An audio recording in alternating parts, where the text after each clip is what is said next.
Мына ушундай калыстардын бригадасы 2 капитан менен 3 оюн бар. 3 оюн тең. Демек 8 Баев стадионунда дагы бир беттеш бар. Искандербеков сол жактан кирип барууда.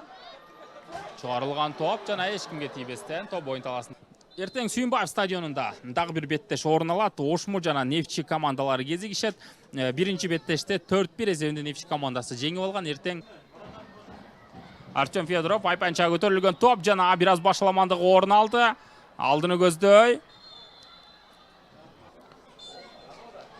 Зайнидин Алимов тадыр болсо, Зайнидин Алимов мониторго орун алган жана Рамин Ахматовдун колуна тийип калган окшойт.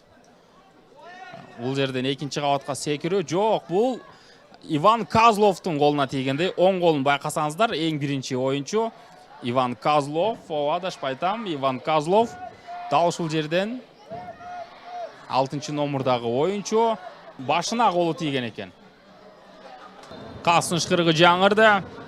Айпанчага көтөрүлгөн топ жана Мельниковдун сокку бар. Экинчи рет сокку жана бул рет дарвазага тийген жок, бирок Никита Мельников Аббасбектен дал ушундай көтөрүп берип, Мельников баш менен сокку бар жана Евген жана узун пас менен алдыны көздөй. Сол канатка Талайбековго топ келип жетти.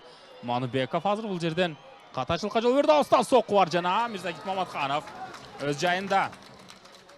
Маматканов таро Никита Мельниковго карата узатып берет. Мельников топту алдына алды жана дарвазачы менен дерлик 1-1 жана сокку бар. Мельников кандай мүмкүнчүлүктү колдон чыгарды, бирок офсайдта. Баш менен дагы бир рет чыгарып берет.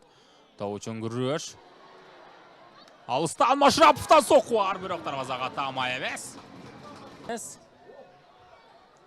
Кезектеги Чаол жана Артем Федоров сокку бар жана дарвазага таамай эмес. Артем кандай сону мүмкүн өзүнүн бурунку формасында эместей. Караңыздар. Өзү жалгыз, эмнеге шашылды. Айптоун Артем Федоров айпанча көтөрүлгөн топ жана пенальти. Жакшы көрүнөт. 5 номурда Сезар Бенабидис. Уланып баштайт. Дал ушул жерде башына, бирок менимче бул пенальти болушу керек. Гарит Келли анчейин шашкан жок, салкынгандуулук менен акырын чуркап барат. Жана сокку бар жана гол! Гарит Келли 55-минутада алдыга чыгып өттү. Кайталоодан көрөлү. Салкынгандуулук менен гана барып, топтун багытын сол канатка бурган. Ал эми Евген Гриценко багытын тапкан. Эң негизгиси болгону бир аз топко жетпей калган. Сол канатка ал эми караңыздар, Евген Гриценконун дагы тажрыйбасы мыкты. Дал ушул тараптан караганда оң тарапка тепкен. Караңыздар, топтун багытын тапкан. Жада калса топко колу тийген.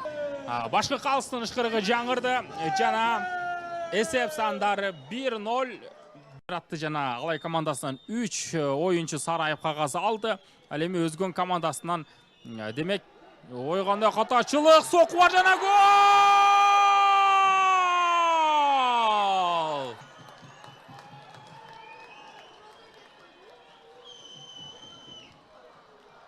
Дал ушундай эсеп сандарын теңдеп өттү. Караңыздар, Кушаков пас берген, бул жерден катачылык, 9-чunda Аббасбек. Ал эми Алекперов айпанчага чыгарылган топ. Жана сокку бар, гол эмес тилекке каршы.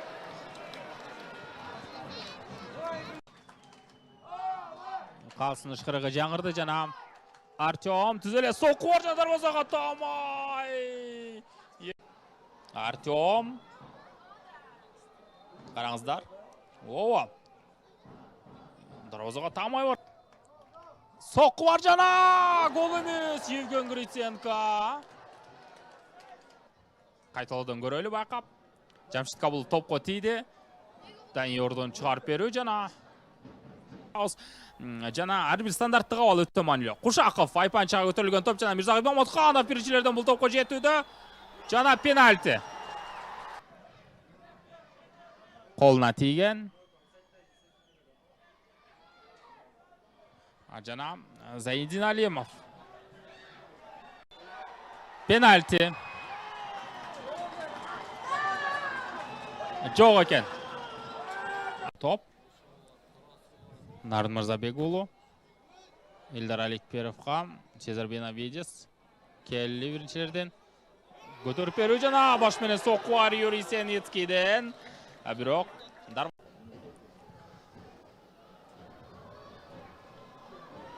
сол қанаттан Юрий Сеницкийге пас, оң қанатқа жана соққы бар дарбаза астынан жогору. Дал ушундай ойдун болушун жалпы күткөнбүз. Тиреш жана Юрий Сеницкий оң қанаттан мыкты кирип барууда. Айпанча көтөрүлгөн топ жана дарбаза ачык. Истер алмак. Азыр Юрий Сеницкийге караңыздар, керемет өтүп кетүү жана Айпанча көтөрүлгөн топ. Мирзахит Момутханов өзүнүн пенальтини демек Рамин Ахматов аткарат. Рамин соққы бар жана Мирзахит Момутханов. Жамшит Кабулов дарбазанын кайсыл тарабына тебет болду экен. Кабулов.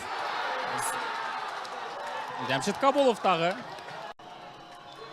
Улан Сулайманов та кезек. Улан Сулаймановтың дағы соққысын Мирзахит Момутханов.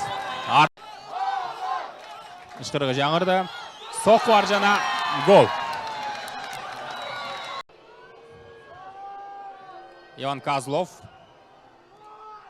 Гол. Иван Козлов тағы ишенимди түрдө. Гарит Келли. Бул рет дарбазанын кайсыл тарабына соққы жолдойт. Гарит Келли. Дарбазага таамай соққы. Бенавидес. Соққы бар жана Мирзахит Момутханов өз жайында. Ташиев. Ишенимди түрдө гол жаратты. Жана Алайев кезек. Мирзахит Момутханов топто. Шамырзаев соққы жолдойт жана ишенимди гол. Сектагы тура болот. Ерлан Машраповдун колунда бардыгы. Ерлан Машрапов соққы жолдойт жана гол. Алай командасы ишенимди түрдө пенальтини жеңди дагы. 4-1 финалга өттү. Алай